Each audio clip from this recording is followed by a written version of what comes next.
Welcome to the Lectric Service Center. Today, we'll be showing you how to remove and replace the controller on a Lectric XPeak. A quick note, this process will be exactly the same on both models of the XPeak. Today, we will be doing this maintenance on a high-step XPeak, but you will follow these steps even if you are doing this maintenance on a step-through model. Before we begin, you'll need to make sure you have some tools ready to go. You'll need flush cutters and a Phillips head screwdriver.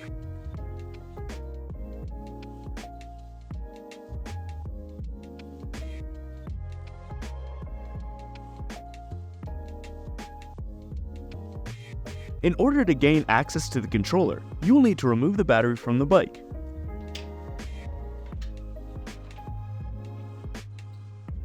Once the battery is removed, you will see the battery plate on the bottom portion of the battery slot. Using a Phillips head screwdriver, you will need to unscrew the 3 screws holding the battery plate in place, 2 on the bottom and 1 on the top. Make sure to only unscrew the 3 perimeter screws, not the 4 screws in the middle next to the battery prongs.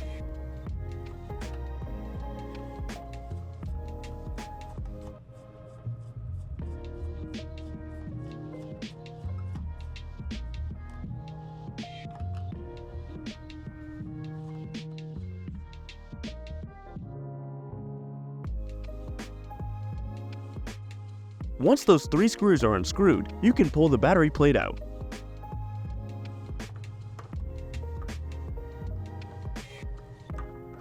Before pulling the controller out though, you will need to create some slack in the cables. You will be creating slack by unplugging the motor cable and the rear light cable. On the frame of the bike, there are 4 zip ties that will need to be snipped in order to unplug the motor cable and rear light cable. Using flush cutters, snip those 4 zip ties. Then unplug the motor cable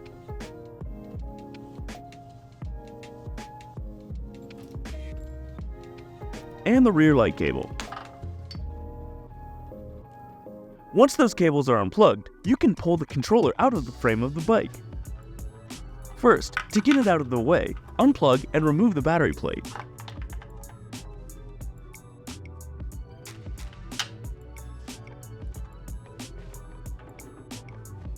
Then, carefully pull the controller out.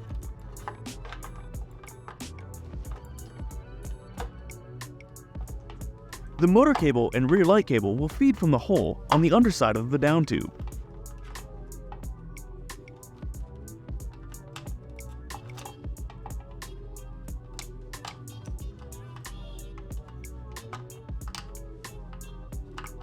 As you pull the controller out, unplug the rest of the cables.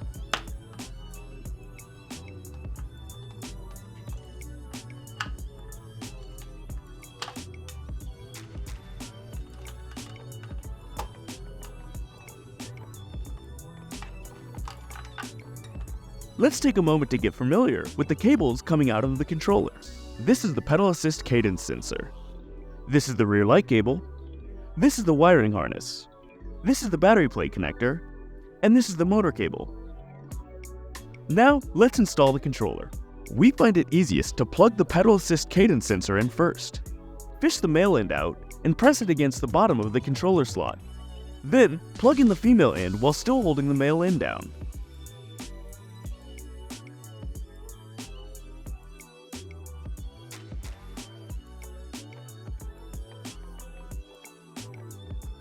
Now plug in the wiring harness.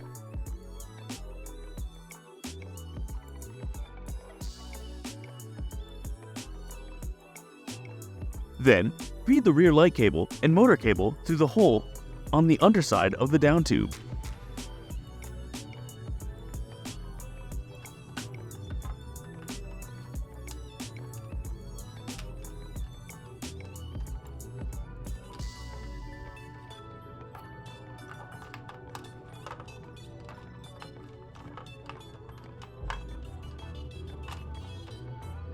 Now, carefully place the controller back into the frame of the bike.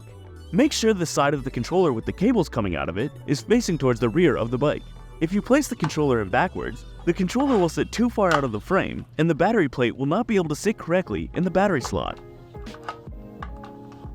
Set the battery plate connector cable on the side of the controller and place the battery plate over the controller.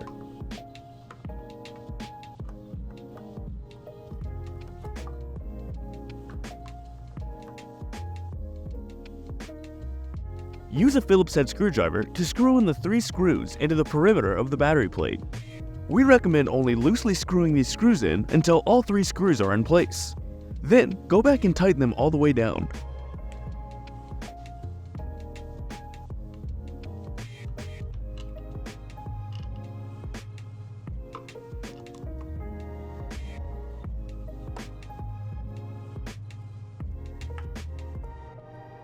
Then, feed the rear light cable between the chainstays and plug it into the corresponding cable.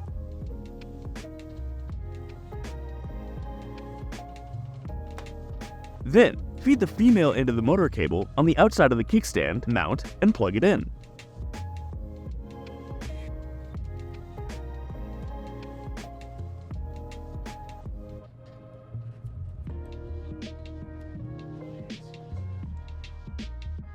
Now, zip tie the motor cable to the 2 designated cable bosses on the underside of the chainstay.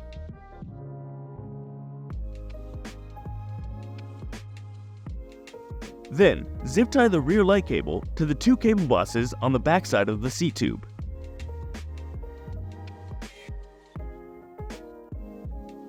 Make sure to snip the excess.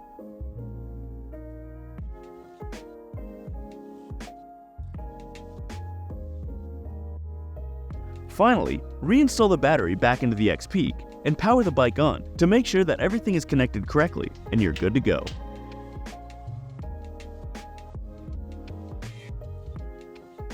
If you have any questions about this process, please feel free to reach out to our customer support team at contact@lectricebikes.com or give us a call at 602-715-0907. Thanks for watching.